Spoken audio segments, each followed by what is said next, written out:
Hi. Oh, I forgot my book.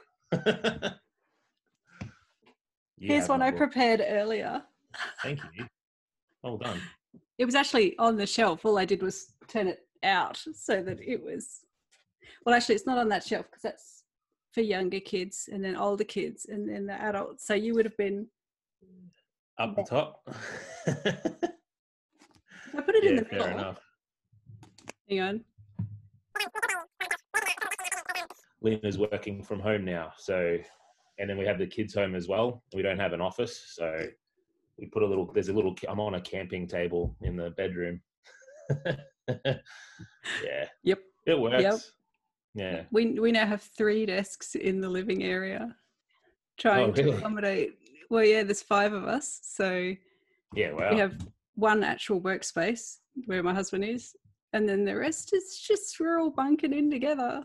So yeah. So you're in quarantine. Hang on a second. We have to start at the beginning because I always do this. I start halfway through a conversation. I'm going to hold up your book. And we're going to smile because then I could do a freeze frame of it later. It helps. Ooh, to continue with my product placement thing. There we go. And Ben, you're in quarantine. Are you at home in quarantine? Yes. Oh, that's yeah. good. So I came back from Nepal. Well, so we were going to come back last Sunday, but we moved the flight forward because we were trying to sort of avoid all the quarantine stuff. But while we were flying, the PM announced that, everyone who was flying in had to do the 14 days. And I flew in with a cough as well because I was up. Sorry, I'm laughing because that's just like, what? I know, it was horrible. You poor bugger. I was up the top of, I was going to Everest Base Camp, so it got down to like negative 18 degrees, so it was really cold. Yep. So I had a cough, as you'd expect. But going to the airport and then going to Thailand airport and then like having a cough and seeing some of the measures people were going to, like we saw one girl who had on, it looked like she had, what are they called? Like a rain poncho, and she had like one of those face shields, and she had a mask, and she was really trying hard to do everything. And then I don't want to cough to scare her and stuff. And yeah, so when I had the cough, I had to go get tested when I got back to Australia. And I don't have COVID, which is nice, but then you're still required to do the 14 days because I don't really understand why, but I'd prefer them to be overcautious than not, I think. Well, yeah. And something caused the cough. I guess at least the quarantine stops someone getting a regular old illness that then is harder to treat because everything's busy. Yeah, that's fair. Yeah. So, I didn't spread my cough around, which was nice. My Nepal cough. But yeah, we've minus 18 in Finland. And the thing that just struck me was that your goobers freeze. Like you breathe in. Yeah. And it freezes inside your nose. That just blew me away. I loved that. Yeah. I'd step outside and go, my goobers. The kids just didn't even understand. But they were too busy, freezing to death. Sure. Yeah. No, it was, I'd never experienced cold like it. And they don't have, so they have to lug everything up the mountain on their backs. And so they don't have any, like you go above where trees grow. So they burn yak poo in this little fire in the tea house. That's all you've got. And then at 8 o'clock, they switch it off. You go into your room, you're like, yeah, it's good. We had like a heated log cabin. No, there was no roughing it. But we had a 4-year-old as well. Like it was a bit. Oh, yeah. But yeah, not roughing it. Minus 18 was too much for her, I think, because she could get to the place we had to eat and back, which was about a half-hour walk in the snow. But this was not a hardcore adventure by any means. But she could do about down to minus 8, and when it got to minus 8, then it got hard. But down to there wasn't so bad. Negative 18 affects your whole face. Yeah. And we had full masks and we had ski goggles. And so there was no skin. I'm a bit neurotic. I love gear. I would. Yeah. That's part of the fun, isn't it? Yeah. I just want to, and now I want to use it all because I'm in Queensland and we don't get to use a lot of, ski masks and beanies. No, before, because I'm from Victoria originally. So I liked the cold, but I'm always complaining to my wife that it's too humid. Look how fair I am. Like the sun does not go well for me, but Nepal was too cold. It went the other way. Yeah. Well, I think when you've got the comforts, I could live in northern Finland, I think, when you've got the comforts there. And if I didn't have to like care for kids and stuff, so you just sort of, you didn't have to worry about them freezing, then I could quite happily live. I'm more active in the cold because I can go outside, because similar colouring issues. Yes. Brisbane's not the most sensible choice, really. No, I'm only here. It's hard to leave. For love. That's why I'm here. Yeah. Well, that, and it's nice not to have to rug the kids up every time you leave, because mine hated that. You've got to put on 65 layers and shoes and stuff. Like and that. they're like, I have all these memories of being a kid and having like my mum have the wood fire in the house, and then like warming my PJs up on the fire shield, and like warm Milo, and like I love that stuff. I miss that stuff a little bit. Oh, well, it's only 3 hours from here because we do a lot of time in Stanthorpe where it snows, which is in Queensland. Yeah. So there's it gets proper cold there. Last year for my birthday. It's cold, hey? Yes, very cold. They do a lot of trade in fleece jackets because everyone goes there to camp and then goes, oh crap, and then they race into town for fleeces. Yeah, it's a bit of a problem. We stayed there once and it was like negative, I think 8 overnight. And in the morning we were all like getting up around the fire, and then we just went into town and got like scones and like a cup of coffee. It was great. Yeah. The best thing about the cold is like escaping it. But yeah. But then you get to go back out, and for me, it always feels like free air conditioning. It's like the opposite, and then you get the lovely smell of the fires. I love that. Yes, exactly. Yeah. Yes, I'm with you. I do. Yeah, English heritage. I'm tragic for the warm insides. But I think I've got a lot of Scottish in me, so I think that's where I get it from. Scottish roots, not like hair roots, but yes, Scottish hair roots. But English family. They ran away. My great-grandma ran away pregnant from Scotland. It's like my big family thing was that we found out why I have red hair. I have 52 cousins. We have a very large family in the UK, and I'm the only one with red hair. And my grandma had red hair, she died before I was born. But it was her mum. Yeah. I probably shouldn't put that all on the internet, hey, but I don't know. Everyone knows now. Anyway, so that's how I ended up with the red hair and a lot of red beards. A lot of the guys have red beards. Yeah, I have a red beard. I used to have bright red hair when I was a kid, but it's darkened as I've grown older. Yeah. But yeah, lots of freckles. My brother got the freckles. He doesn't have red hair. Sucked in. He just got the freckles. Anyway, we should talk about your book and what you're writing now. Because how long has Snake Island been out? Since August last year. So it came out in early August. Yep. And that was an epic tour. You did, I saw you in Brisbane, but you kind of did every bookshop between here and forever. Yeah. When I was writing Snake Island, my Auntie Rose was passing away from cancer, which was very sad and very quick. And so we put the kids in the car and we drove down to visit her because she lived in Victoria. So we wanted to say goodbye and spend some time with my mum. Having my kids around my mum sort of helps distract her a little bit, obviously. So I just drove straight through. So I drove 23 hours out of that journey down to Victoria, just straight. So to stay awake, I had a lot of coffee, and I also wrote the book in my head as I drove. Yeah. Okay.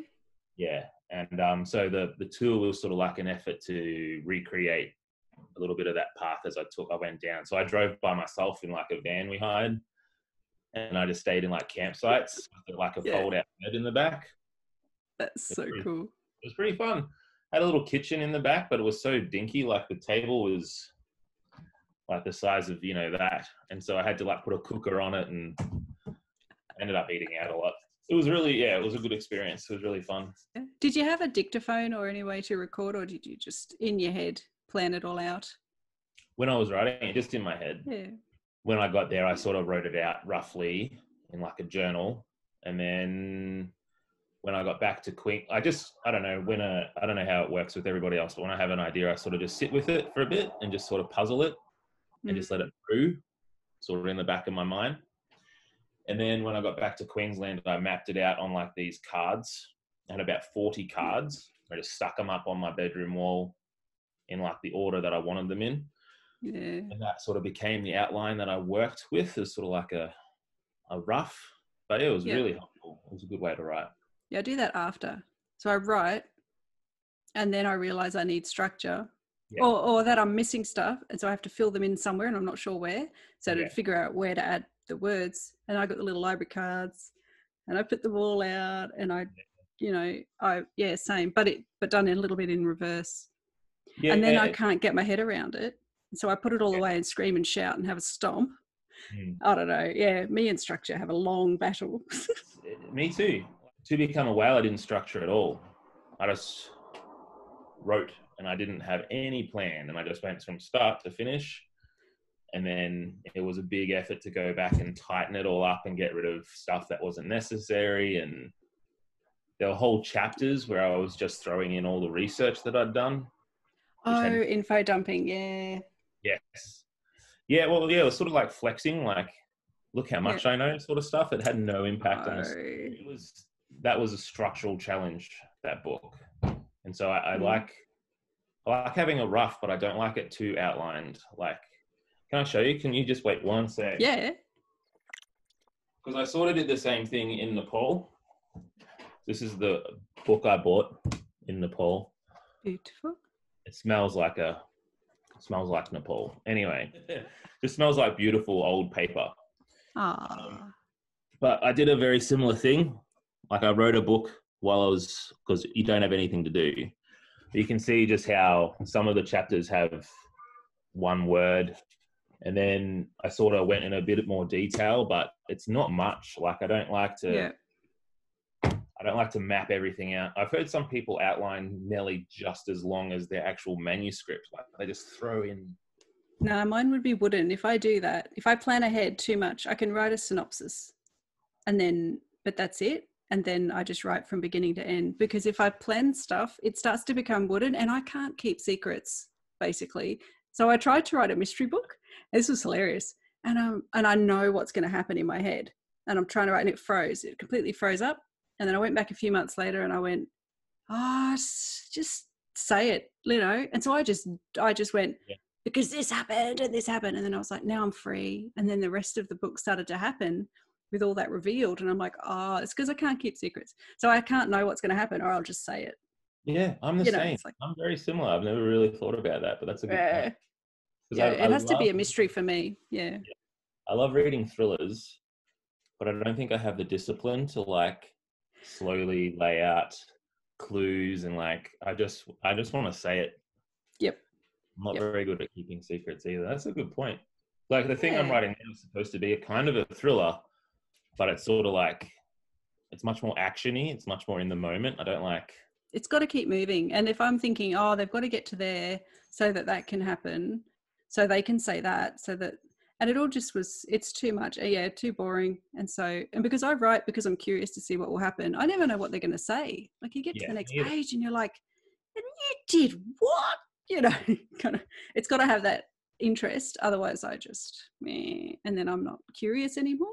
And without the curiosity, what's my question? You're supposed to be asking a question as you write to try and answer that, which we never do, but whatever.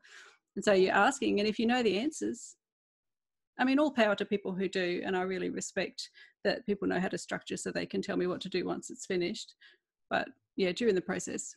Yeah, I'm the same. I don't like, like what you're saying, it just becomes, it arrives dead. It doesn't feel alive to me when I'm writing that way. Like, I'm writing this action scene, and because there's so many people in it and there's so many moving elements that I need to chart for readers, because they need to keep track of where people are and who's shooting who and all that sort of stuff. I don't write violence. Yeah, this is a very violent book so far. My gosh, we have differences. Yes, we do. But yeah, like, I'm finding it very like difficult to just write things like, he went to the staircase. Like, that's very dull. It's so boring. Physical movement of a scene. Yep. But it's necessary for the scene. And so I need to write that boring stuff in a way that's interesting, but like to feel it and to actually live the scene out.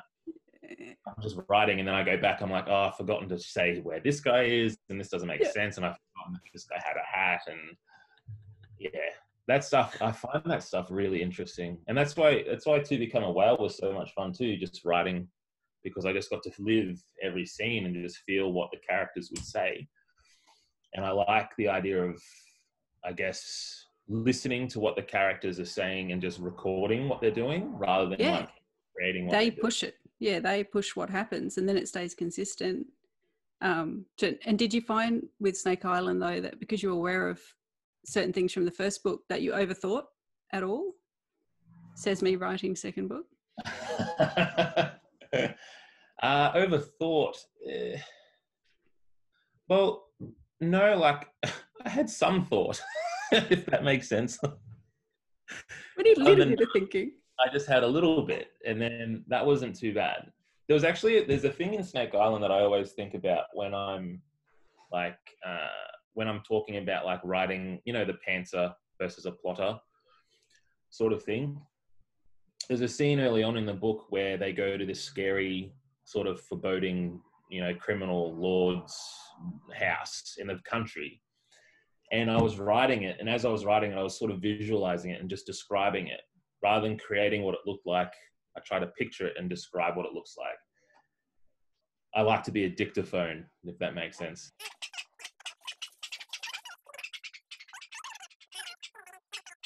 Can you still hear it? Yeah, a little. Very loud.